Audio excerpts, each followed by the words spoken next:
Hello, everyone. I am here today with Jeff, who is the owner of FisHotel. And for those of you who don't know, FisHotel sells fully conditioned, fully quarantined fish.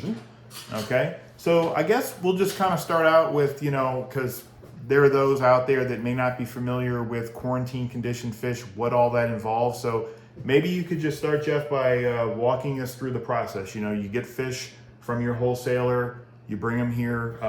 To the Actually, fish hotel? I'll jump in before that because we don't even do the wholesaler thing anymore. We actually are more or less all transship now. Okay. So we kind of skipped that, what we used to think was, the big problem in the wholesalers. And truth be told, it has helped in a lot of ways, but in other ways, it's been a big challenge. So that's been something that we'll talk about probably a little bit later. But yeah, we bring them straight in from overseas, and then we put them through an entire true quarantine process, right? It's not conditioned. It's not, I guess you could call them conditioned in regards that they're ready to eat, they're ready to go. But more or less, people are starting to get slippery with that word too. Right. Yeah. Quarantine has become a catchphrase, and and we scared a lot of them away. We scared a lot of them away with the pointing out the fact that they weren't true quarantine folks. Right. There was always a slip up somewhere that was like, well, that's maybe not quite fully quarantined. More or less observation or something along those lines. Right. So we put them straight from the bags into copper, honestly. Okay. So we found that the best thing that we could do for them is jump on the diseases right out of the chute. So they go straight into 2.0 copper. Okay. And they're going to be there for 14 days. We actually do a full 14. We started to slim that down to 12 days. I just wasn't comfortable with that. Right. Because technically the fish only needs to be in therapeutic copper for 7 days. So you're going twice as long as what is needed. Right. To make just sure. To make sure. Right. Just so we're good on our ick and our velvet. Right. There's no reason ick or velvet should ever slip through anybody's true quarantine. It's so easy. Right. For most fish, right? Because not all fish do well in copper. Can tolerate copper, right? But in just generally speaking, it's so easy to stop ick and velvet. So there's really no reason anybody should be getting ick or velvet. If you guys are buying quarantine fish and you're getting ick and velvet, that's a problem, because there should be no way that ick and velvet is slipping through. Right. Now Brooks and Uranima seems to, and flukes, they really seem to come in really hard waves. Right. Like 1 year Uranima is really, really bad. Cycles, yeah. Right. Yeah. And then the next year it seems like flukes is getting us. And then the next year Brooks doesn't seem like it'll go away. So those three those are tougher to get. Right. Right? The ick, the velvet, again, no way. But the Brooks, the Uranima, and the flukes. So we go hard. We go really, really hard on our fish, unfortunately, for them. Okay.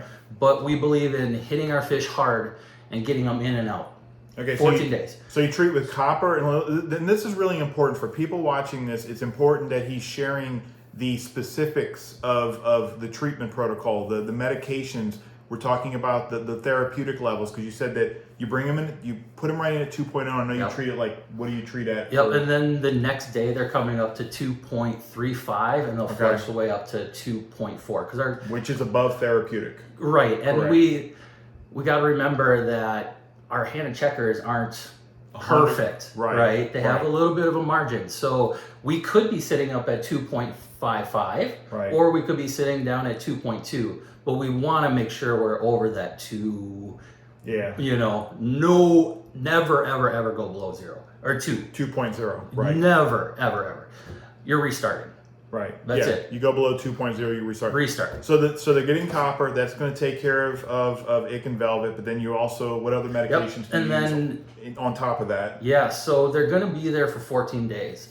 So to start them out, we actually hit them with Metro. Okay. Metronidazole, which is Chem Metroplex in the aquarium world. Yep. We go with Metro right away, and that more or less gets our Brooks and our Uranima at least under control. Right. And that's really all I want for them while they're resting and relaxing. Because you got to remember, these fish have traveled halfway across the world. Right. Most of my fish are coming from Bali or Indonesia or the Red Sea or Africa. I mean, these are long trips, right? So, Right. yeah, I do have to hit them with chemicals, but I don't want to absolutely blast them. So the formalin, which will come later, doesn't happen until day 4 through 14. Okay. So they get 10 days of formalin Okay. after 3 doses of Metro. Right, and it's like you're doing dosing with the formula is like 0.9 milliliters. I've actually bumped it back up to where 1. Noga wants it to be. Yep. Okay, so it's 1 milliliter per 10 gallons. 10 gallons every 24 hours for 10 Correct. days. Yep. Okay. Yep. And then on top of that, I know Right. there's more. We got to hit them with something to take care of those flukes. Right. So Parazi's going to get hit 3 times.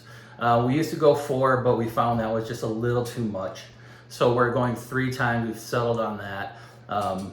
Once on day 1, once again on day 5, and once again on day 7. Now, when I say those days, I don't mean literally day 1, day 5, day 7. I mean whenever I feel like the fish are ready to tolerate a Parazi shot, Okay. we're going to hit them. So that might be on day 5 for Okay. me of the quarantine, but that means I'm going to hit them on day 5, day 10, and then again on day 12. And what concentration of praziquantel are you using? We're pretty high. We're at 9.5 milligrams per gallon. Which is 2.5 milligrams per liter. Yep. for Which is those- the recommended. Right, the recommended Yep. amount. And we use So this is transparency. This is very important what he's doing right here. He's being completely transparent about his quarantine protocol. You could actually take this information and do it yourself if you wanted to, but he is actually being completely transparent, and he is telling you that these are the medications I'm using, these are the concentrations I'm using exactly, and these are the durations. Yep. And that is a big deal to me that you do that, Sure. because so many quarantine vendors out there say, "Oh, we hit them with copper, we do this, we do that," but you never get any specifics. Right. You don't They actually hide get, behind a cloud of smoke. yeah. Yeah. And that to me is a big warning sign when a vendor won't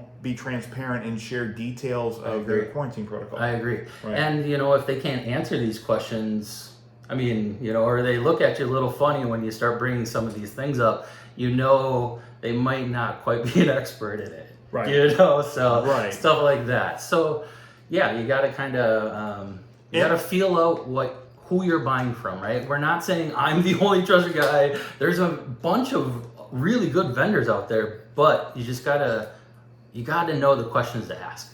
Right. And we're going to see later on, I'm going to show you his full facility. We're going to see the quarantine area, the retail area. We're going to see the whole thing. That's what we're doing this. Yeah, and yesterday was graduation, you guys, so you're not going to see anything actually in the quarantine system. Okay. You'll actually see the quarantine, poke around it as much as you want, but there's going to be 0 fish in there because they've all just been transferred over to the clean room. Right. So you'll see a bunch of, I think there's 40 wrasses. Very important. A separate area for quarantining the fish. Yeah. And then a completely separate area in a whole different room for retail observation of the fish as well. So the fish are not just being shipped right out of this medication soup. No. They're being put in clean water. They're being conditioned for a period before they're being shipped to the customers. Yeah, 2 weeks. We got to make sure everything looks good. I mean, and these systems are naked systems. We don't run UV. We don't run, any medications. It is salt water and a skimmer. That's what it is. Right. And we want that because if something were to get through, God forbid, it needs to show up in those 2 weeks. Yes. It needs to show up. So 2 weeks, and we'll just call it 2 weeks in the medicated soup. Yep. And then 2 weeks, so it's a minimum of a 30-day lead time. 2 days in a observation system, no medications, where you're basically just building the fish back up, preparing them to be shipped out. Yep. So let's talk about the fish in quarantine. What do you feed them? We feed everybody the same thing. Well, mostly, because brand new wild caught fish will sometimes obviously be a little bit picky, right? Okay. Especially when we're talking butterflies and things along those lines. So sometimes we got to break out the big guns and do live food, Right. Live, white worms, live brines, that type of stuff. It's rare, but we have them on hand. For predators, we've gone as far as, picking up ghost shrimps and getting them going on live, freshwater shrimps, but no pellet or flakes here. no pellets or flakes. Nope, there's no pellets or flakes. You're not going to find them here at our shop. Right. Everything is frozen or fresh, or our homemade fish food, which again, all these things are on our forum page. So if you want to know how we do these things, it's all out there. And I did that on purpose, right? Because when I was starting as a fish store, right? And I'm an online fish store. But as I was starting as a fish store, there was no rule book. There was no playbook. Right. There was no anything. And then everybody wanted to keep everything hidden, which Right. was really weird to me. Yeah, So I was like, that's how the industry is. we're gonna break that mold and we're just gonna lay it out for everyone to see, right? You Right. can see, I mean, I have everything from when I bring the fish in, I live stream it. So you all can Right. see the condition of the fish that I'm working with. What is the website? So some people are probably wondering where. Well, it's all on humble.fish. Yeah, well, it's Humble. You can go on humble.fish, and I'm going to post that in the links, the your vendor form, but also it's fishhotel.com. Yep, FisHotel is where you're gonna find Right. all of the fish for sale. Okay. And I say that with a big asterisk because we're doing a lot of custom orders now again, and Okay. we're doing that live on humble.fish, right? Okay. Because On the forum. things move so fast in this industry. Yep. We have 2 days to order, y'all. Like, that's it. Like, we get our sheets, we get to look at them, and they have to have our order in 2 days. So things move so quickly. I can't do that through a newsletter. I can't do that through any other mean besides a live document/form. Right. So we do everything like that. If y'all want to do custom orders, that's where you're going to find it. Jump on humble.fish, scroll down to the quarantine vendors, and you'll find FisHotel. We are extremely active. We have like 3,000 posts or something Yeah. like that. It's wild. So we have put every single thing out there. If y'all want to become a vendor, it's all out there. If you want to see how fish come in, it's out there. Jeff is he's also very active on the forum. Yeah. His username is Dirks. Dirks, yep. And Dirks, and he is one of the ones that answers questions on the forum. So people Yeah. that have fish disease, questions about fish diseases or medications or treatments or whatever. He's one of the people on the forum that actually answers your questions. Yeah. So not only is he selling you quarantine fish, he's answering your questions to help you with your own fish. If you want to quarantine your own fish yourself. So that's what it's all about, right? Like at the end of Transparency. the day, it's just, and we want more fish to live than die. Yep. Right? what Like, it's- I don't That's the care goal. if they come from me or if they come from your local Petco. I will get you through to the point of where we can feel comfortable putting that fish in your display tank. Right. Just don't plop and, I mean, you can plop and pray. There's been a lot of folks that have done it, right? And they have had great success. But there's a lot of folks that we see that had their luck end. Right? Like they get 7, 8 fishes in, Well, and all of a sudden that 9th and final one. yeah. Well, and I tell people, look, if you don't want to quarantine, if you want to just plop and drop whatever, at least I would say that it's something you want to start doing once you have some experience in the hobby. It seems like most people with fish disease problems in their display tank, it seems like they're more the new hobbyists that haven't learned all the little ins and outs and nuances of what I call fish disease management. So you want to, if you're a new hobbyist, you want to either quarantine the fish yourself, or you want to buy from someone like Jeff, quarantine fish, and that is what you want to put in your tank. Now, as you gain experience and you learn about things like ozone and UV sterilizers and nutrition and all that, then maybe you want to just not quarantine. That's completely up to you. You do what you want to do. But I would highly recommend anyone that's just starting out in the hobby, either quarantine your livestock or buy from a quarantine livestock vendor. I mean, that's the way to save yourself the most heartache, especially considering what these fish cost and money. nowadays. I was going to say, and money. Because if you buy 3 of those, you bought 2 of our fish. So, I mean, honestly, our prices, they just need to go up because... Yeah. Well, and that's the thing I want people to understand. You are going to pay more for quarantine livestock because a little bit. He's taking all the risk. He's bringing in the fish. He's taking on the DOAs. If the fish die in quarantine, he eats the losses. He's holding on to these fish for 30 days. He's the cost and the expense feeding them, the medication, all the salt, and all the water, salt, and all the observation. Not to mention that I like to pay myself 50 cents an hour. Yeah, nobody's getting rich doing this. That's for sure. That is the one thing I have to figure out, how to make this profitable. Hey, we're getting there. We're getting there. Slowly. And honestly, like I said, don't let this scare you, right? Like, this is now my full-time job. Like, this is all I do. This is I'm truly living my dream now, right? So I don't want to scare folks away from jumping into this, right? Yeah. But at the same time, it's a challenge. It is a challenge. And y'all, you got to understand, because I charge 25% or 30% higher, I mean, that's still stealing my fish. You're still stealing them. So I told he needs to be charging at least 50% above regular retail, if not higher. Because I mean, how do you justify doing? Okay, well let's get back. Okay, so just so people will wrap up here, the fish come in from overseas. So the advantage of that is they don't go through the nasty wholesale facilities with all their disease-ridden junk. Well, the hard part about that is we just kind of create super bugs there, right? Yep. Because we aren't bleaching out our systems like they ought to be doing. It's brutal and miserable to do it, but every about fourth, at the very, very max, fifth batch, our system's getting bleached. In fact, it's getting bleached today. So you guys are going to see us dumping the chlorine into the quarantine system. And people are like, okay, so he's talking about he's bleaching his quarantine systems, and people are probably like, why are you doing that? So basically there have been studies. Copper is the only exception to this rule, but other medications that are used, praziquantel, metronidazole, formalin, these all can be degraded. They can be decomposed by bacteria, big time.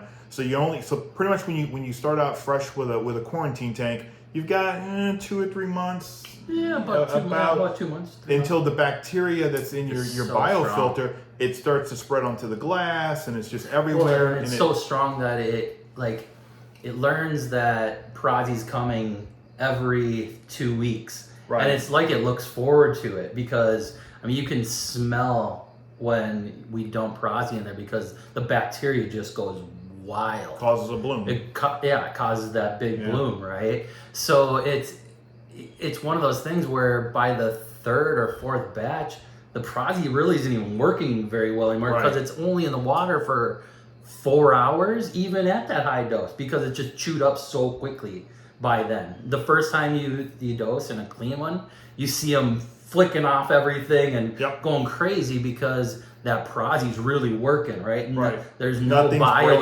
breaking it down. Right? Exactly. And this is stuff that it's not just stuff we made up. I mean, you can go on the forum. There's peer-reviewed links that have been done by public aquariums, been done by scientists that have actually proved this. So it's not just stuff we're coming up with. It's actually peer-reviewed studies that have proven that bacteria break down medications in the water, which is why you have to reset your quarantine systems periodically. Right. Which wholesalers don't do, and at all. Probably very few quarantine vendors do. Probably not. You do it.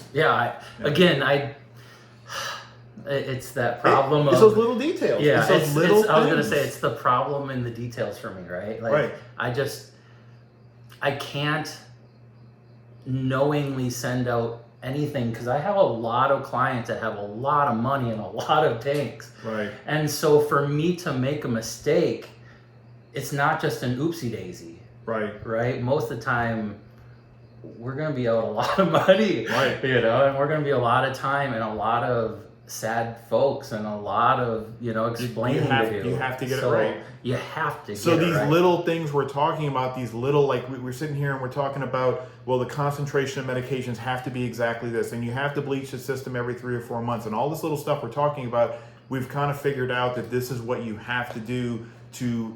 Because it's one thing to quarantine 3 or 4 fish or whatever, but when you're bringing in, how many fish you bring in? Typically 80 to 100. 80 to 100 in a batch of fish, and to be able to successfully quarantine that amount of fish, successfully quarantine that amount of fish. These are the little details that you have to do to be consistently successful and to provide consistently disease-free fish to your clients. And that's that's the name of the game. That's the whole point, right? You don't want to be the one in. I mean, we sent out I will have my 500th fish sent out in this batch this year. This year, okay. So you don't want to be the 1 in 500 that I give a disease to. Right. You know what I mean? No matter what, you read 1,000 good reviews, but if when it happens to you, you know, that all those go out the window. Right. It doesn't matter anymore. Right. You know? So again, perfection is what's the expectation. Right. And that's what I got to provide. Right. So let me just preface this by a couple of things. So, you know, he treats for parasites, so ick, velvet, broochionema. You deworm, so that's basically flukes and like black ick. Yep. And then, you know, also... And your black ick is also taken care of through your formalin as well. Right. So, yeah. So that's kind of a double coverage on that one. Yeah. We try to double cover pretty much everything. Right. And the fish need to be treated for bacterial infections. They get pulled and treated with antibiotics in a separate system. Correct. But let me just, because this is you'll see one of those down there too. A confusion. If a fish has a virus, like the most common being lymphocystis, there are no cure for viruses in fish. I don't care what anyone tells you. I don't care what treatment you use.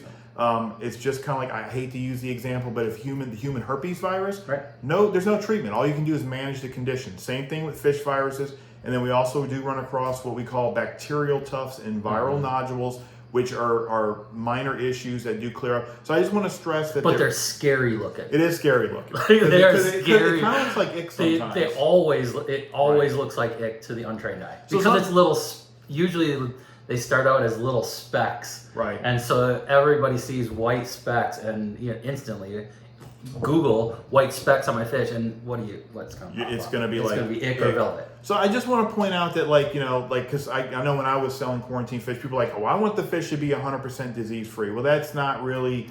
If we're going to be technical about it, you can't provide a 100% disease-free fish, because if the fish happens to have a virus like lympho, which is mostly benign, there's no way of curing that. All you can do is manage symptoms with vitamins and probiotics and that too, glucose. Right? Like, we do the right thing, right? Like, if there's a fish that is covered in tufts or covered in lympho, I'm not going to send it to you guys. Right. You're just going to have to wait. It could develop later, and you come on the forum, you post it, we'll help you. Absolutely. It's not something that's going to kill the fish. It's just a condition that until their immune system is working at 100% again, it's not going to just go back to remission. We beat them up pretty good in that medication. Exactly. Yeah. So we talked about the quarantine protocol. Fish get moved into a clean system, and this is important. No UV sterilizer, no OZ, nothing that would suppress the diseases manifesting themselves. Right. So if they have 2 weeks, you feed them really well. The goal is to observe them to ensure that they are not showing any visible symptoms of disease before they get shipped out to the customers or clients. Yeah, because I'm not a massive $1 million operation where I could do a DNA test every single time, right? Like, all I can do is visually watch them for 2 weeks. Right. No scratching, no visual signs of illness, eating really well, getting fat, because they will thin out a little bit typically through the medicine soup, right? Because they aren't eating the best they can. So we got to get them going on those type of things. We get them going again, get them eating, getting their gut back into place. Yep. And then once all those things are back, all those tufts, all those noodles just go away, right? Yep. They take care of themselves. The fish starts actually being a fish again, swimming around, out and about. You don't want them hiding underneath rocks or nothing like that. You'll see that as well. We don't do any sort of, fake rocks or anything like that in our clean rooms. It's all just, we try to make it as natural and as clean and as inviting as we can, right? Welcome to the aquarium. This is this is the expectation. And you're building them up because look, this is another good thing that there can be shipping mishaps. Oh, it can happen. FedEx, UPS, sometimes boxes, there's a delay in shipment, but your fish are conditioned so well that by the time they go out the door, if they happen to be in the box, in the bag of water for longer than expected, they should be able to easily survive. I pack all my fish for 72 hours. Okay, and I'm going to show you, he's shipping some fish out today, so I'll do a little video as part of this where you'll actually get to see the shipping process. And I guess when I say that is, I mean that I'm confident that my fish are going to be fine for 3 days, right? I don't probably do anything different than anybody else as far as bagging them up. Maybe I use thicker bags. I double bag, I use bag. Like, so I use two small little things, but it's going to look like just like everybody else. The difference is the fish that's going into that bag is going to be, you're going to see they're pretty fat and happy. I've seen people say that within 30 minutes of releasing your fish into their DT, the fish are eating. Yeah, that's the goal. Which is awesome. That's the goal, man. So, but you do, okay, but just to clarify again, because I always don't like to make assumptions, you ship overnight. Yeah. Everything's shipped overnight, so it gets shipped out that night, and you get it the next day. However, sometimes through no fault of your own, there can be shipping mishaps with FedEx, UPS. We know it happens, but your fish are, I think, better conditioned to withstand that possibility. Yeah, I mean, that's the whole hope, right? That's the whole point of keeping those guys for 30 days. Like, we aren't just holding these guys for funsies, that's for sure. We want these to go into their forever tanks too. Right. I mean, the sooner they can, the better they are. Because, I mean, sure, we try to provide the best tanks we can, but unfortunately with constant fish going through the systems, there are mishaps, right? Where a tang will all of a sudden not like a roommate that and all of a sudden now I have a stabbed fish or some just bizarre things happen with live animals. Right. So the quicker we can get them into your hands, the better, right? But at the same time, we want to hold them until we feel like something were to happen, 2-3 day shipping. You're still getting your fish. You're still going to be in there forever tanks. And again, this is one of these things. The devil's in the details. So once again, it's like not shipping fish right out of copper, out of medications where, because look, I mean, these medications, it damages their immune system. It destroys their gut, their gut flora, their gut, So what you're doing is like you're breaking them down because you're treating them, but then in the 2-week conditioning thing, you're basically building them back up. Right. You're building them back up to the state that they should be in, and also conditioning them for shipping. Again, and for your guys' tanks too, right? Tanks, so they're all getting fed frozen foods and things like that. So when they hit your tanks and they see frozen foods, that's what they know, right? I mean, you guys can get them on pellets. If fish are smart enough, when they see other fish eating pellets, they figure it out. Right. But in my setting, right out of the wild, it's almost impossible. It doesn't. You need an example. Well, you need the best nutrition possible while they're both being Absolutely. quarantined and also in the conditioning. So aspect. That's why we feed the way we feed, and we believe that has again a lot to do with getting away with sometimes these mishaps happening and not having to give somebody a credit because that fish is still alive. Right. Okay. So let's go. Okay. So the fish are conditioned. They get shipped out. So how does this work with customers? Is there like a DOA guarantee? How does that all work? Okay. And we're going to show we're going to actually show him shipping a fish. We can talk about that later as he's shipping the fish. I figure we'll save that. But let's just skip to customer gets the fish. There's a problem, a DOA, whatever. How does that work? Just contact me. Okay. I'm really, really simple, and I'm everywhere. I can't hide anywhere. You can contact me through the forum. You can contact me through the email. However you want to do it. The official DOA policy that's on our website is exactly that. Get your fish. If it's DOA, take a picture, send it to me, and you're gonna get a credit or a refund. Right. It's just that simple.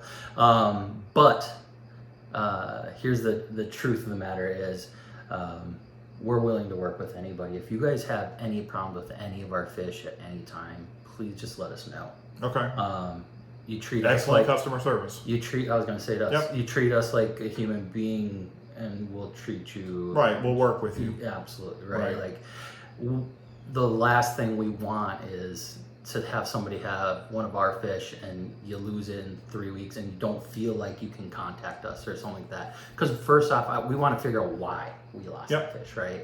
Like if it was bullying or pinned in the corner, I can't do much about that, right? That was just a bad tang, like tang on tang violence, that sort of thing. I can't do anything, right?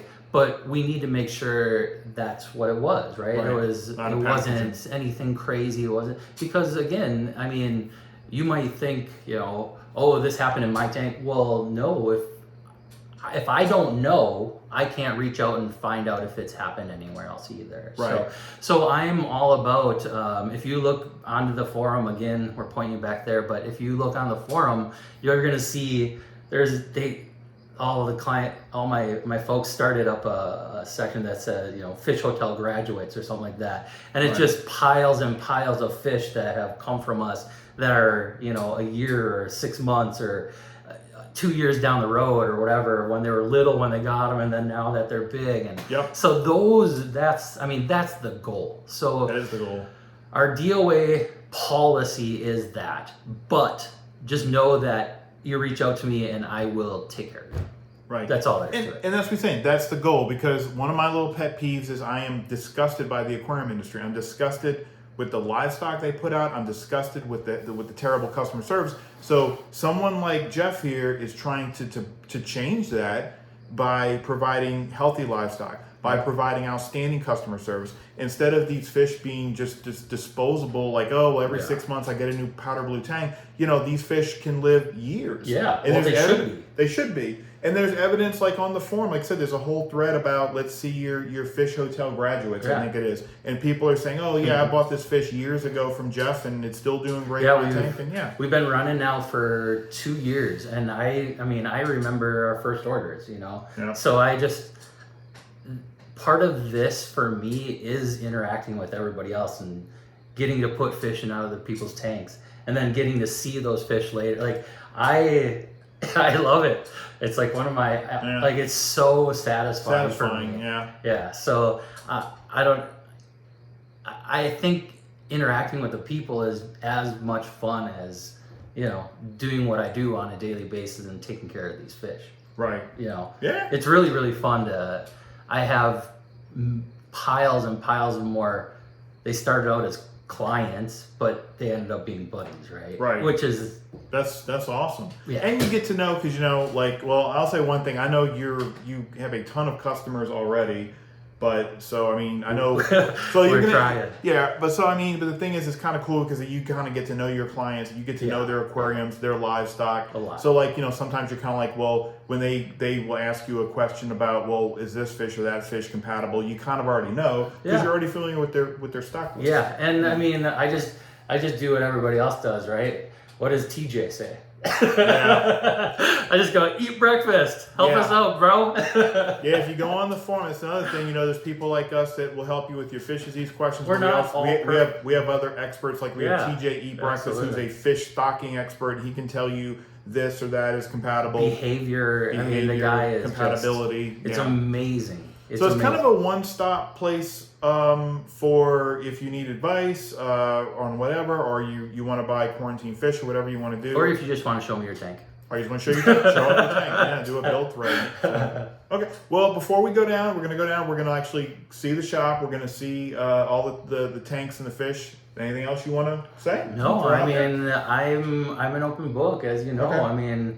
I started out under your methods in regards to I think it was 3 years ago that we actually met, and we actually started to talk if FisHotel was going to be a thing, because we started this whole thing. Like, a lot of vendors come in and say, here's my process, this is what I've been doing. Right. This has actually been the reverse. This is actually a brainchild of Bobby's Quarantine, and that's kind of how this whole thing started. So we wrapped the whole idea around kind of where you were when you left off. Right. Now, we're not still doing that same process now. Right. But the concept of how to do a proper quarantine was there at the core. Right. And so we built all around this core that we know works, and it provides healthy fish, and it provides happy folks and happy clients. Yep. It just works. It's a lot of work. So a lot of people don't want to do it. A lot of people come and they go, but if you're willing to put in the work, man, it's very satisfying for everybody involved. Basically, I handed you the playbook. You improved upon it. You did. You improved upon it. You made tweaks and changes, and you improved upon. I said, well, this is how I do it. And then the best thing about that is, also then that information then gets shared on the forum. Yeah. So as he Yes. makes improvements, like for example, he's done, like for example, I wasn't really using formalin because urinema wasn't as big of a problem when I was selling quarantine fish. Well, now it's a problem. So now we're using formalin. He's developed, there's a thread about tea tree oil baths for fish that have active urinema infections. Cool. And you've done work with fenbendazole, which is an alternative dewormer to Project Quantum. I really need to post all that because I have a ton of information on that I got to share with you. You know, I know obviously I'm biased here, but I'm telling people, please support vendors like Jeff here. Please support FisHotel, because what is happening by supporting him, you're supporting a good guy in the hobby. You're supporting somebody that's trying to do things the right way, that's going to sell you healthy livestock, that's going to provide you with good customer service. And he is then able to then experiment with new treatments and is able to put out new, better information, kind of improve upon the information that I first put out there. He's able to put out better information. He's able to put out like improved information, more updated information, which makes the whole quarantine process more effective and easier. I just have the opportunity, right? Because I'm seeing 1,000 fish a year. Like as a home aquarist, y'all aren't gonna, you're not gonna see that. So I feel like it's kind of my duty. I don't know why, but I feel like it's my duty to share this information with everybody. And that's awesome, because not everybody feels that way. Some are like, no, this is a trade secret. Right. You don't feel that way. Which is what threw me off at the very beginning. When I was trying to learn it, everybody was like, no, I'm not going to tell you how I do that. And I just didn't get it. And again, so that's why I'm kind of the black sheep, I guess, just kind of spreading out. I'm the king of the black sheep. So like, yes, support Jeff, support quarantine vendors like Jeff, because this is how we are able to move forward and maybe move the needle to get to a point where we can stop dealing with this horrible fish disease stuff. Yeah, or at least know how to treat it, right? Yeah. Like when you don't have an option, like we didn't before with urinema, and when they're just like red sores, and you're just like, well, kill them. Yeah, it's like, wait, maybe there's a way. And guys like me that just don't accept that as an answer. Yeah, that's cool, man. Like that first fish that I treated for urinema, I'll tell you, I was jumping off the ceiling because I thought that was so cool. Well, because usually once the red source shows up, you just euthanize them. It's it. That's it. Whatever. So not only are you supporting, you're also supporting research and development, but toward new and better treatments. Yeah, and again, this isn't. I share it. I'm gonna share everything. Everything. Anything y'all want to see, it's out there to already see. Like this tour that Bobby's going to take of the shop, it's already been done. Like, I mean, we have it on the YouTube as well. So if you guys want to, see our channel, we do very minimal stuff, but once in a while we'll put little, fish highlights or something like that on there. Otherwise, we do our live streams through Steam. Which is or Twitch, I'm sorry, which is through Amazon. So if you ever want to check out our Twitch stuff, it's out there as well. That's where we do all of our unboxings and things like that, and then it's all available for you guys to check out after the fact as well. And a lot of times we do that for custom orders and things like that, so people can actually almost interact like they're doing the quarantine with us. Right. So we are as transparent as we can possibly be. Right. And if y'all have any questions, anything, we are here to help. We have all sorts of tools on the website. Or if you look under quarantine help, there's copper power calculators. There's quarantine calculators where you just plug in the date and it'll give you your entire schedule. You just screenshot it and you're set. We really do want just you guys to succeed as much as obviously we want to succeed, right? So it's a community, and that's what to me is so cool about this whole thing is we have such an amazing group of folks on that forum and such a great set of people that we can ask any questions that we want with no judges or bias. It's beautiful. It is. And the forum is humble.fish. It's just simply humble period fish, and boom, away you go. You can browse. You don't have to join.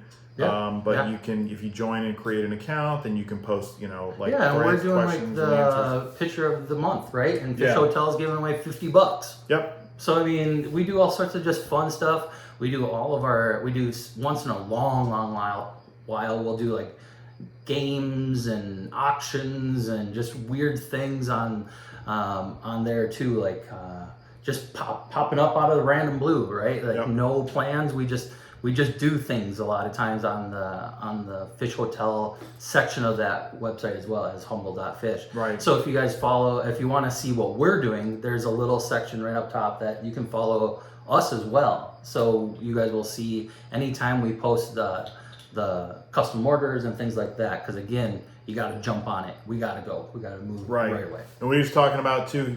We have picture of the month or tank of the month contest, and one of the contests this month, you're the sponsor. Yeah. And if you win, all you got to do is submit a picture, and if the community votes your picture to be the best picture, then you win a $50 gift card to Fish Hotel. And all the vendors kind of chip in on that. Yep. So it's just a good place to be. Yep. Okay. Well, let's go look at the fish. All right, let's do it. Okay, everyone. Just want to show off some of Fish Hotel's retail tanks. This is some of them, more high-end fish. There's an Armitage Angel. There's a hybrid powder blue. There's a Scott's Fairy Wrasse in here. What's the butterfly again? A Golden butterfly. There's a pair of diamond gobies that are for sale in here. So. No, none of those are for sale except for the Armitage. Oh, okay, I'm sorry. Only the Armitage Angel's for sale, and he's on the website. That's our personal tank. Want to make sure. Yeah. And I want to point out something while I'm right here. Here's another thing. You see right here, he has a microscope. And if you have a fish with a disease, you can't figure it out, you have to really take a skin scrape or a gill clipping, and you need to look at that under a microscope to try and figure out what you're dealing with and how to treat it. So again, anybody that's saying they're selling quarantine fish, they should be able to take skin scrapes, gill clippings, and they should be able to know how to use a microscope. I think there's a little pipe fish in there. There's a freshwater tank. Okay, so let's go over into the main. Let's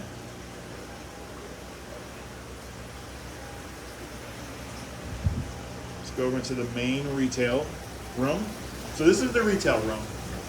This is where fish are being held in condition prior to sale. And you can see, they're not just in bare tanks anymore. They're in. I guess they're gonna freak out a little bit because of the camera, but.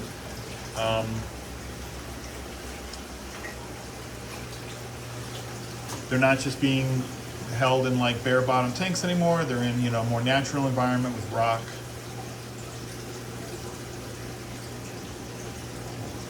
Nice Blauschanthius in there, a couple of cardinals. So they're in with rock and they're in with sand, so it's a more natural environments. They're being conditioned prior to sale, prior to being shipped out.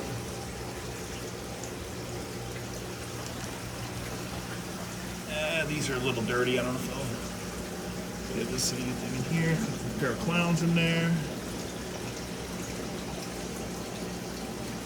And you want to see is the sump.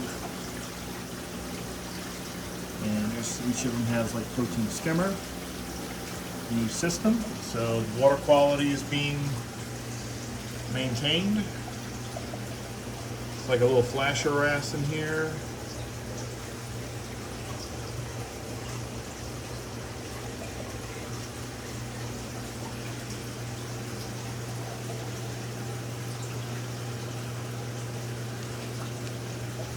Go down here. I think I got everything on this side. Sorry for it's some sort of a hogfish. So, people that, Jeff orders all kind of different fish, he's got reef safe fish in here, the hogfish here, there's a big filefish in the back, so if you happen to have a fish only or predator tank, you know, this might be the fish for you. He's got some triggers too. There's another, I think this is another hogfish. There's a trigger in the back.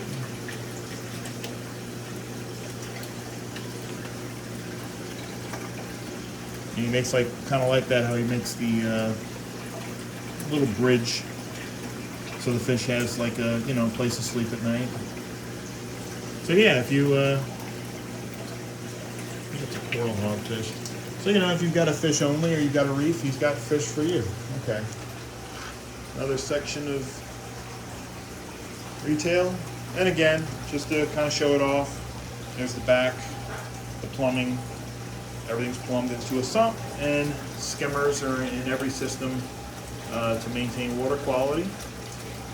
Hey, what kind of hogfish is this? I'm rusty. That is a coral hogfish. That's a coral hogfish. Yep. And what was the other hogfish? He's a terry hogfish or Okay. a saddleback hogfish. Okay. That terry hogfish is absolutely beautiful, but he gets to be a monster. Let's go look at him again real quick. He's gonna get up to about 1.5 feet. Oh wow. So this is something that's just, I mean, look, if you got like a big predator tank, yeah, look how friendly he is. So if you got a big predator tank, this is the fish for you. Yeah, you're gonna need a big one for sure. That was one of those fish that kind of just showed up in my order on accident. So, which happens when you get transshipped fish. A lot of times we'll order 6 carpenter wrasse, we'll get 2 carpenters, 2 McCoskers, 2 royals, so sometimes you just never know when you're cutting the wholesaler out. Right. They throw in what they throw in. So again, So and this side, this is important. This is important. I like this because look, the plumbing. Every tank has a skimmer, so we're maintaining good water quality. Yep. Yep. That's an isolated tank. Nothing's in there. We just Okay. have that one as an extremely clean system. So Okay. if we have something that's struggling right out of the copper, a lot of times they'll go in there first and just kind of hang out for a day or two with no competition. Okay. Just to kind of condition them before the conditioning. Exactly. You got some wrasses in here, it looks like, and goby. Yep, we got all sorts of wrasses. This whole order is pretty much was all wrasses. I think we have about 40 wrasses that came through nice. this last order. So. And those are some of the hardest fish to quarantine too. Yeah, this was quite the batch, and they came from the Philippines, which is probably the hardest place to quarantine from. So yeah, it was quite the batch, but we went 78% on them. So not amazing, but not terrible. Our average for the year, because we do a lot of hard fish, such as butterflies and wrasse. We aren't just doing clownfish, Right now we're sitting at 83%. Okay. Of our fish get through the full quarantine into clean systems and out the door. That's really good. So we're improving. Last year we were at 81. That's very good. That's awesome. So Especially when you're taking on wrasses and ordering them from the Philippines, which can be dicey. Yeah, it is a little dicey. It's the first time I've had the opportunity to order through the Philippines, and truthfully, they were just a little bit worse, honestly, than everywhere else. So it wasn't as bad as the nightmare stories as a lot of folks will tell you about, but it certainly wasn't Africa shipment either, right? Right. Africa seems to be my favorite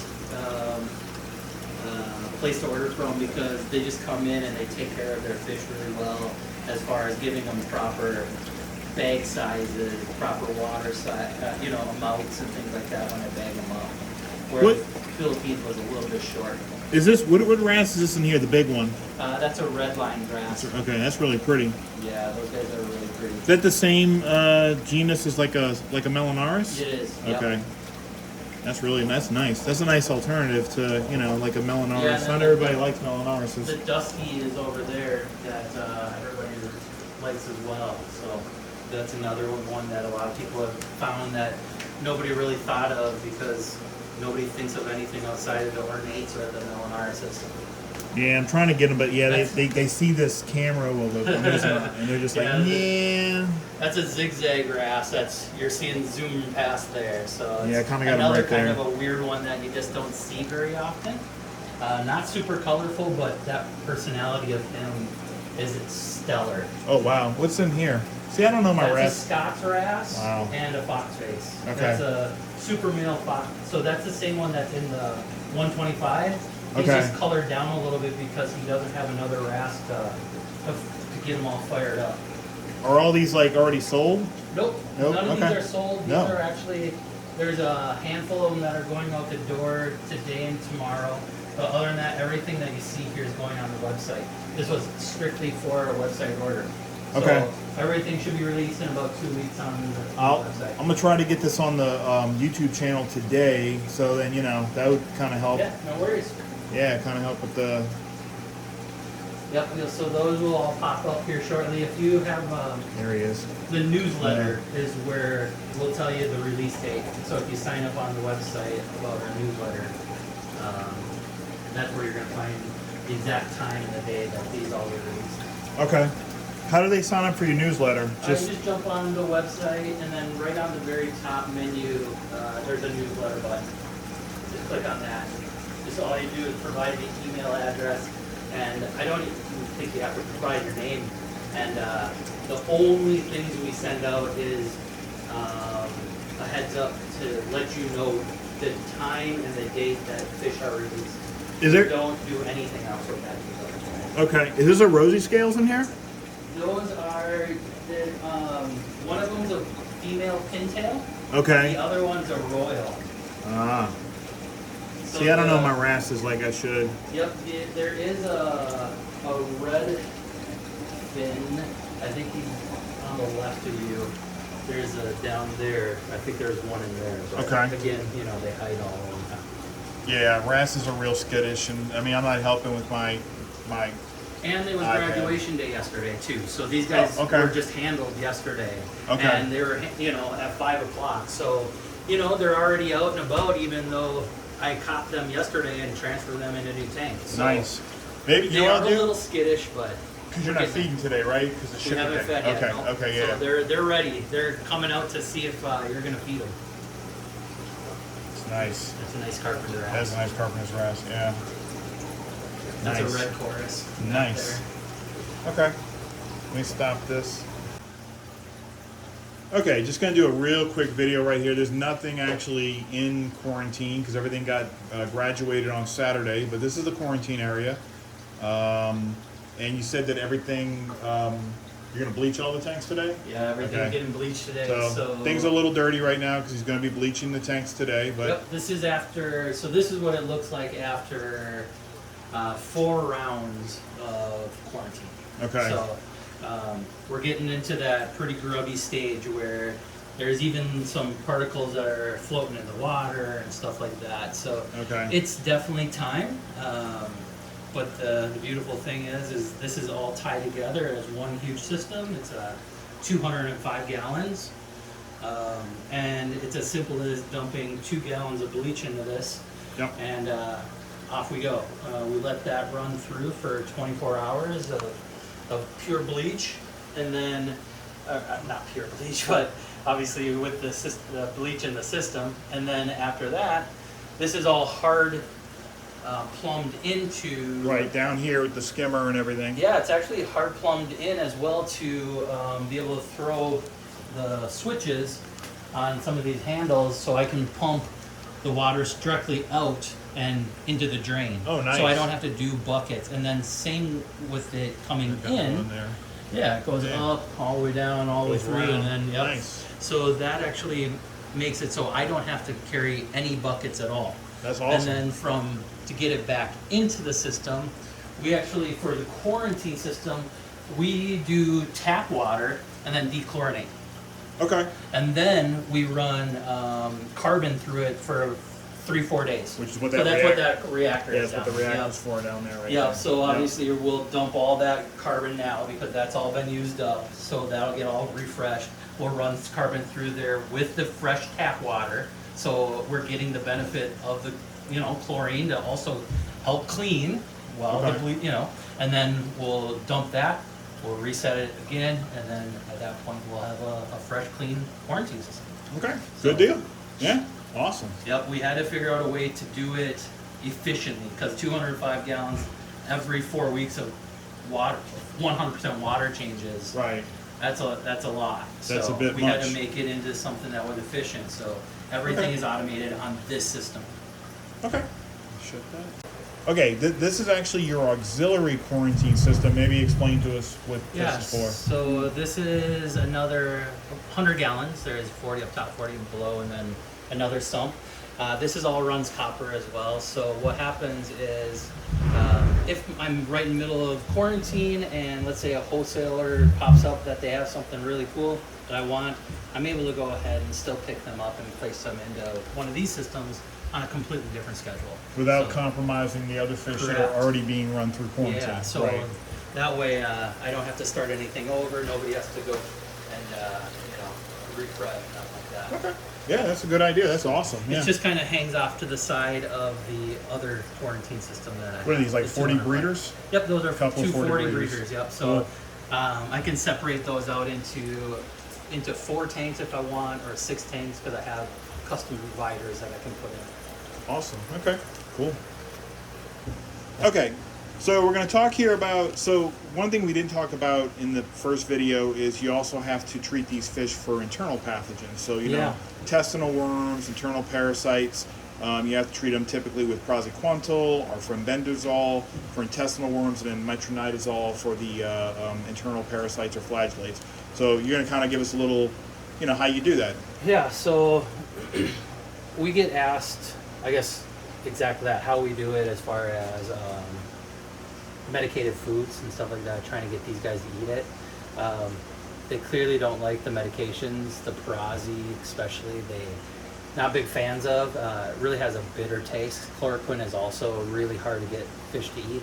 So what we do is we actually take Joe Posh's method, which is Premier Reefs, which Okay. is up in St. Cloud where you're heading next. Yep, it's tomorrow. And we take his method and we actually pump the medications into the food.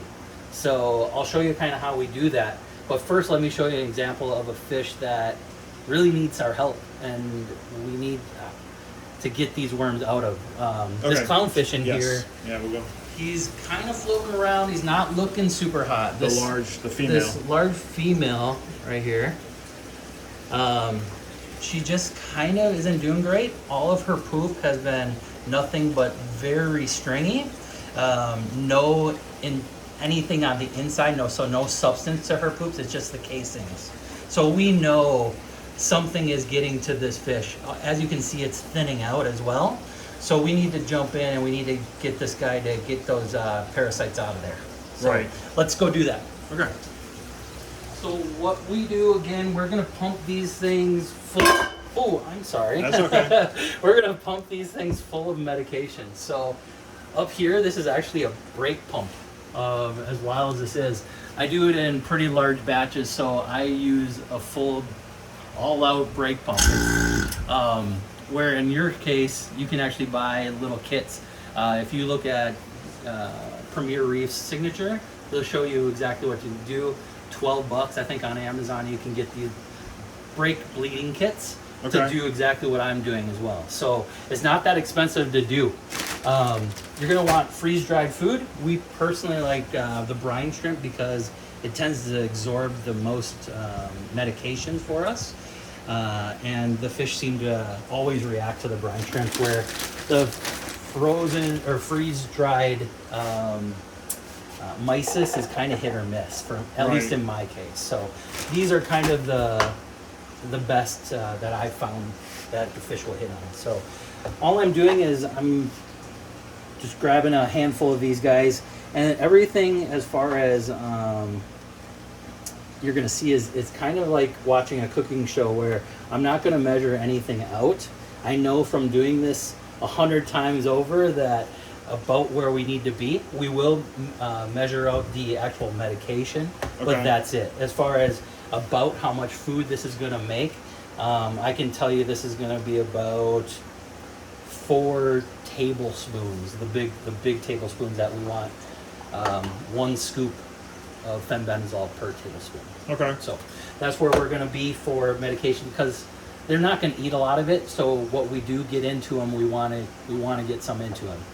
Now, we got to be careful that we don't just present this to a clownfish that overly eats, because we want to make sure that this gets spread out. So when you see me drop this into the tanks, I'm going to drop this directly into a power head, and that's going to disperse that before fish can take a huge clump of that food and swallow it down, so they don't overdose. Right? Because that is a real thing, and I have had that happen where I'll lose a fish from feed, and it's because they'll take an entire, essentially cube's worth of food and swallow it down to themselves, right? Those gluttonous clownfish, or things like trigger that. comes over and It grabs just takes it and the just whole goes thing, crazy. right? So we just want to make sure that it's getting spread out once we do this. Okay, and to point out here, DMSO is the solvent. Yep, DSMO is gonna, what we're gonna do is we're gonna take You can buy these that on two. Amazon. Yeah. Fenbendazole. and So we're going fenbendazole to- is probably the best dewormer you can use. It's actually, it covers more worms than praziquantel. So Yeah, fenbendazole and it doesn't DMSO. have a terrible taste either. Right. So the fish don't seem to reject this nearly as much as the parazi. Okay. So we're going to go ahead and just dissolve that down. I'll do that probably real quick off camera. Okay. And then we'll just combine everything together. We'll jump back on camera. We'll combine everything in the cup. Okay. We'll vacuum it up, and then we'll go from there. Okay, cool. Let's do it. Okay, this is part 2. So again, so we left out. So there's DMSO as a solvent. Fenbendazole on the far right. That's the actual dewormer medication. But then Jeff also puts some aminos in the food. Yep, and amino acids, and really what that is beta glucan. Yeah, and if you guys boosts the have immune system. garlic or anything like that, that's also really fantastic to put in there. Okay. But any sort of aminos actually triggers fish for their hunger. So that'll some sort of something. We want to cover that medication with stimulant. something. Right. With a stimulant. Right. Garlic, amino acids, whatever you Okay. want whatever you want to choose. Okay, so here's we did it off camera, but here's the gooey mix. Yeah, And that's just the mix. That's it really stinks, but hey, you got to do what you got to. Fish love stinky food. And so this is pre-vacuum. So Right. what we're going to do is now we're just going to vacuum all the air out of there. So this is a vacuum chamber that, like I told you before, that I bought. It's actually for bleeding brakes as far as this part. How much does that cost? That whole- This was right off of Amazon, you guys. Like, I think I paid maybe $80. Oh, okay. Something like that. Okay. And then the vacuum chamber itself, this is a little bit more specialized, and I want to say I paid about $80 for the vacuum chamber as well. Okay. So I'm about $150 into this. Okay. But for me as a business, worth it's it. totally justifiable, right? Okay.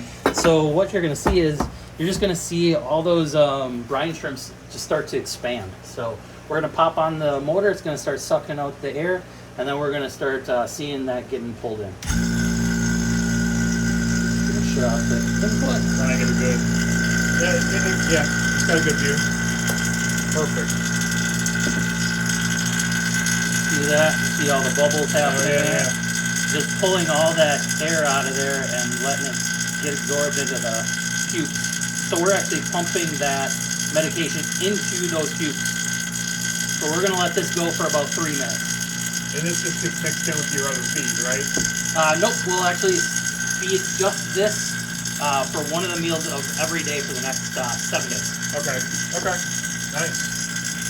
Now, do they get this in quarantine, or they get this in observation, or both? They get this, we're gonna give this only in the observational site. Okay. And what this actually does, not only does it verify that we're getting all the internals, but when I'm using fenbendazole, I'm actually double checking for flukes too, because you can Right. feed, as weird as that is, you can actually feed fish to treat for flukes. Okay. Yep. Because they will excrete that Medication through their pores. Yep. and it'll actually knock Nice. off flukes that way too. So it's like another safety it's just check. another safety check. Yep. Okay. It's, again, we treat everything twice, or at least we try to. Right. Yeah. Double coverage. Okay. Double coverage. Good deal. Okay, so I guess the next thing we're I'll gonna show do. you when this is pulled out of the vacuum chamber. Sweet. Okay, here's the finished product after he's done with the vacuuming. There it is, and that's what the fish get fed, and that is, again, the fenbendazole dewormer. Yeah, and now we have it literally pumped inside of these, and we know it's going to get into the fish that way. Right. Yep. Yeah, that's a better way than my method. So that's again an example of I handed you a playbook, you improved upon it. with the soaking. And it wasn't even just me. It was, you know, I learned this from the community. right. I learned this from Joe. Yeah, So, Jay Kosh. Yeah. So this is just another proof that, you know, if you hang around the community long enough, you're bound to learn something. You're gonna learn Even something when you else. think you know a little, you think you know a lot, you always have something else that you can pick up. To learn. So look, while I'm right here, this is another example of the care that is given, and also the care that is given, and how sometimes you have to kind of audible, so to speak, Exactly. on a fish. I'm probably get them better from over Yeah, here. let me jump out of your way. So here's a coral beauty angel, and he's hiding, of course, but we kind of He can was- get him. Yeah, all of his fins kind of just disappeared. They just started more or less melting, and so we had to pull him on day 4 or 5 of copper. We've now treated him for 7 days of Baytril. Okay. Which is antibiotic. Yep, Yep. an antibiotic, and we've now stopped the receding, and he's actually starting to go the other way. So it is a lot of work to have to set up, you know, these tanks, and then having to do water changes, and having to do, because I have to do water changes on these, you know, bear systems every 3rd day. But at the same time, I mean, when you get to watch a fish go from for sure death to, you know, getting there and possibly someday being sold, hey, that's another fish in our tanks instead of out of the ocean. Right. So again, just to recap, this is a fish that was going through the quarantine process, showed signs of a bacterial infection. Yeah. Jeff felt like Bad. fish is not going to make it through copper. Pulled the fish early. The fish then went from copper into this secondary tank and just went out of copper. It's being treated with the antibiotics, Baytril, which is enrofloxacin. Yep. Enrofloxacin. So it's being treated for a bacterial infection to cure it. Once the fish is healthy enough, will be run back through quarantine. It will be run back through Yes. quarantine. It's So gonna go back through quarantine. this probably has about 2 more weeks. We'll probably do NFG on this fish for the next week, Right. just to get those fins back in Coming order. out a little bit more. And then at that point, he will have to go back into the copper because Yep. he didn't make it long enough through the copper. We have a rule that they have to make it no less than 10 days for us to feel somewhat comfortable. And what we do then is we actually just finish it off with a HTTM, where we Okay. just do water changes every 24 or 36 hours, 24 hours usually, Okay. and change the tanks out. And that's how we finish their copper treatment when they're at the very tail end.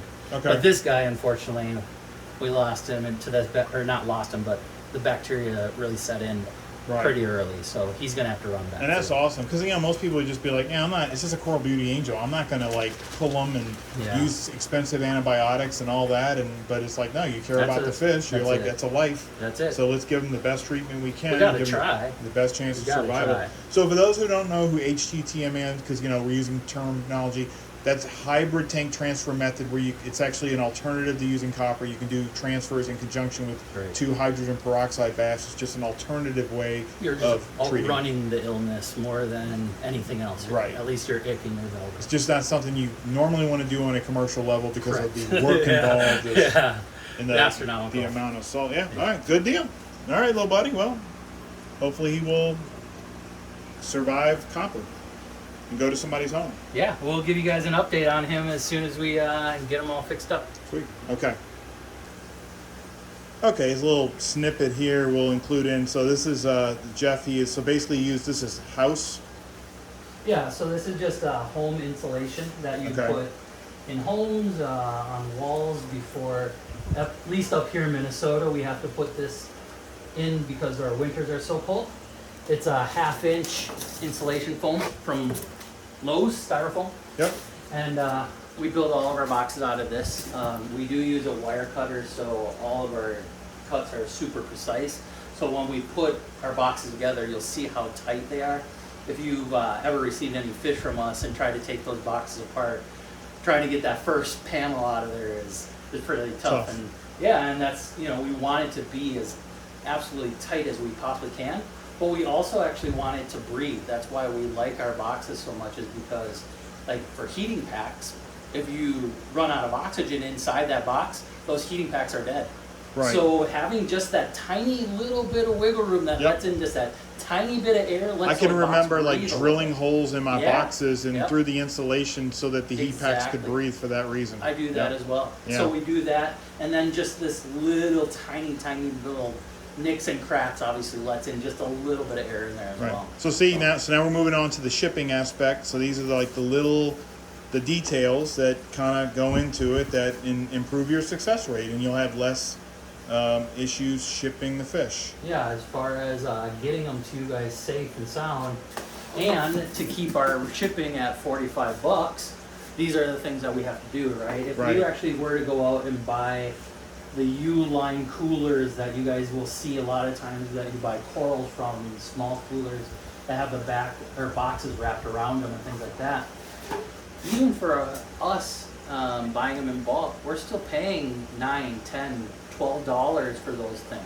Right. And if you're, just think of $12 on top of what UPS charges us, all of a sudden you guys are now paying $60 in shipping. So these are the things that we do to try to, give you guys a break in regards to keeping that shipping at $45. Right. Perfect. Okay. Well, next we will actually see Jeff bagging up. Well, we're probably just going to put the fish in the bags, have the fish in the bags, and we'll kind of see like a little boxing video to conclude our presentation here. And where we go. Okay. Yeah, so again, these are just the pieces that we just cut. I had to cut tops because I was out, but we usually cut all our sides obviously out of the same material, and we'll build just a real quick box and just so you can see kind of what we do.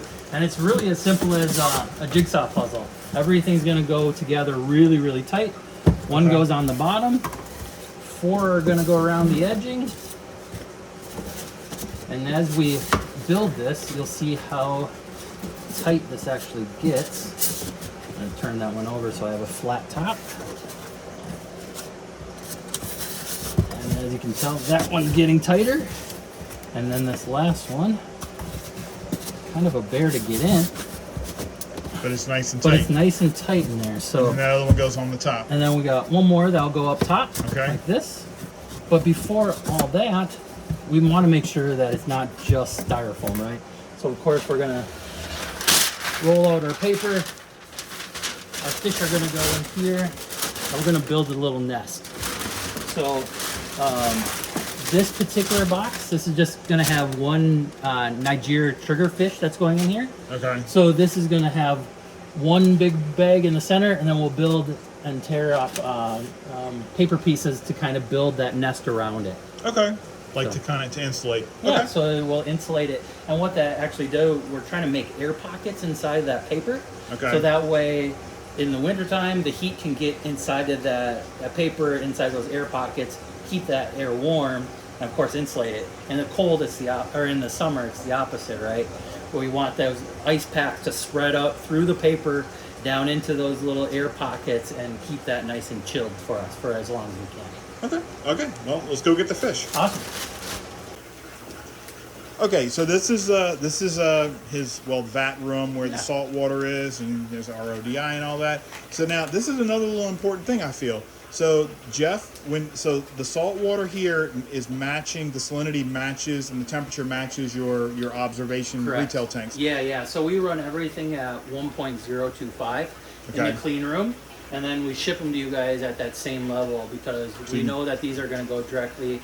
Not always, and this obviously is your risk level, but most of our clients put them directly into their tanks, which of course are reef tanks, and they're going to sit at 1.025 or 2.6. Right. So we always have our saltwater mixing. We never let this pump stop. It's always running, and that way this water is always aerated. As if you poke your head in there, you'll see how much water movement is actually happening. There's a lot of splashing that's happening in there. And this is not only for shipping, right, that we're going to be doing now, but it's also for throwing together those hospital tanks at the last moment, right? Right. We can put together a hospital tank in less than 5 minutes if we have to. Okay. So just having that ability is obviously fantastic. So let me point out something. So, you know, like the salinity matches the retail tanks, so that way, you know, you don't have to do anything. They go right into the same salinity that they're in right now. So then the client can just you know, float and release without any kind of a drip acclimation into their tank. But the other thing here is very important. That water is mostly sterile. So there's no like lingering bacteria that could be in the bags. A lot of times vendors will use tank water to ship fish. There's bacteria in the water. It causes an infection. This is more sterile. This is clean. And we run through that water again. We run through all 50 gallons, and then it gets refilled. Right? It doesn't. Right. It never sits there. It's always running. It's always aerated. We want that water to be live. Right.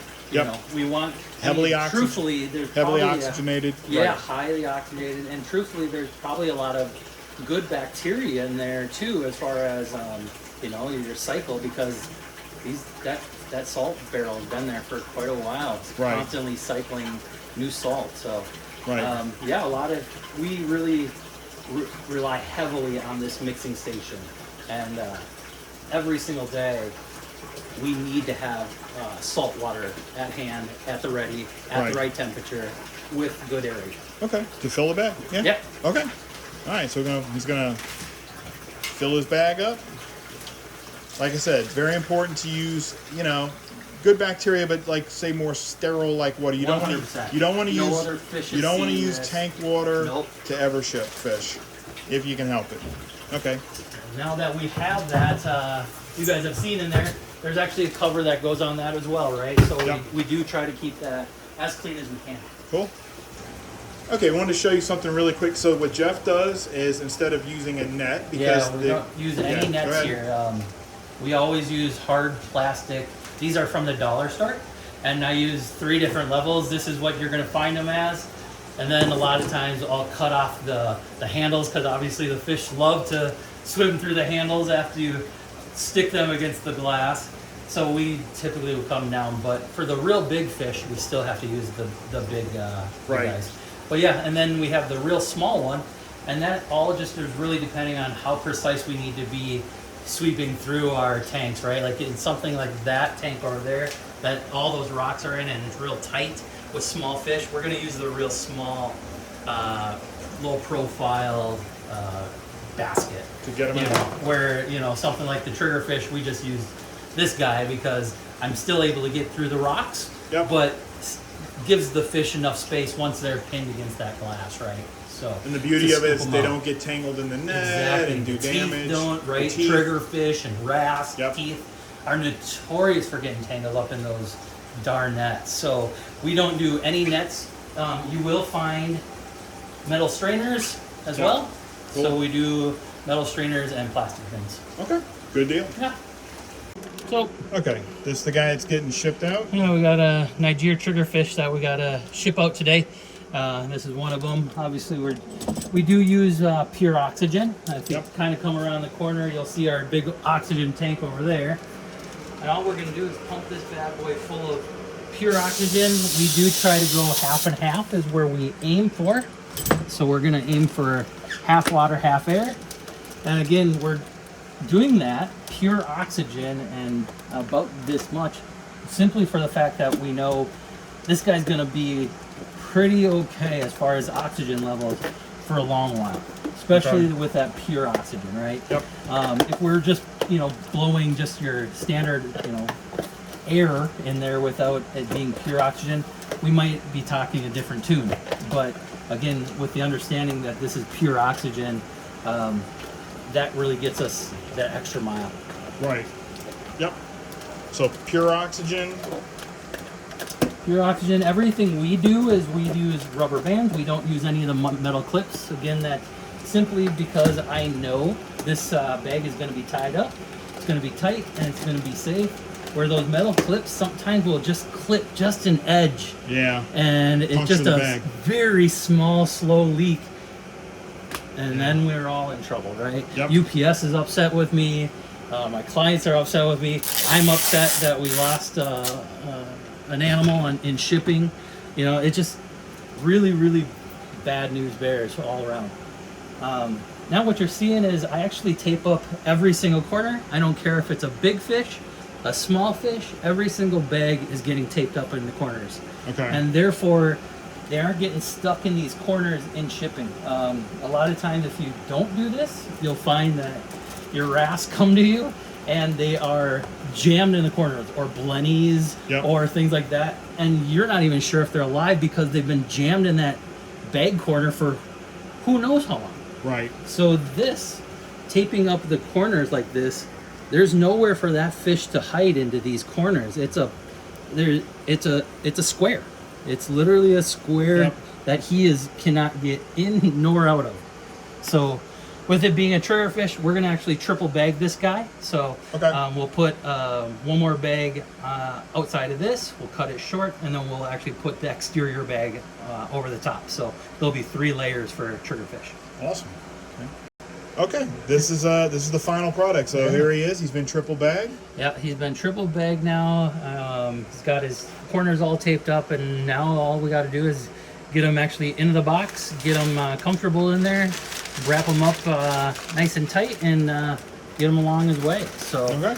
it's not really rocket science from here, really. We're just going to make sure that everything obviously fits. We always overpack ours. When you get our fish, you'll notice that we're blown up to the very, very tip top. We use every single inch of this. And what that does is when we push this down, it actually spreads the bag out and it keeps everything nice and tight in there. So when he's splashing around, just the water's moving. The bag isn't boom, boom, boom. Right. It's just water movement, right? It's not as extreme for them.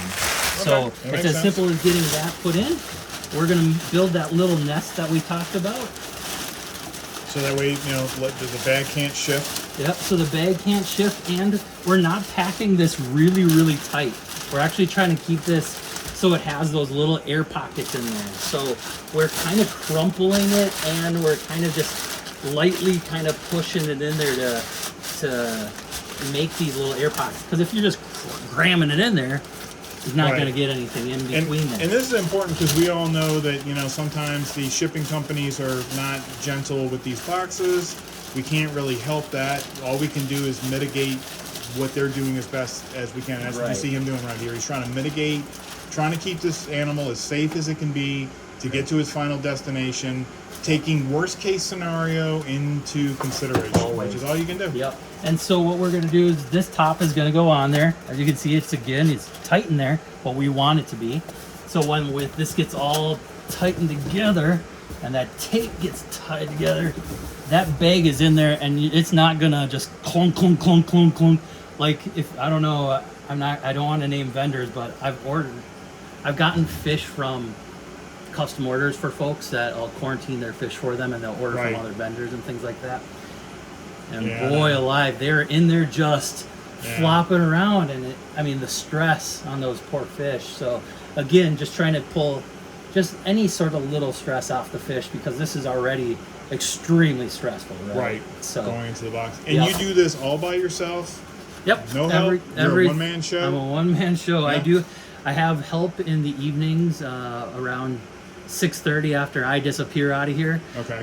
My mother shows up and she does feed the fish for me for my very last feed of the day. Okay. So I do have a little bit of help there, but outside of that, that's it. That's it. I make everything from the boxes to the quarantining the fishes. So customer service, you got it. Janitor, you got it. Okay. Yeah. Okay, so again, website is FisHotel.com, and I'm going to put all that in the comment section so you'll have a link to click on. I just want to finish with one thing. I saw this right here. So back through here, we'll finish the video. I like that.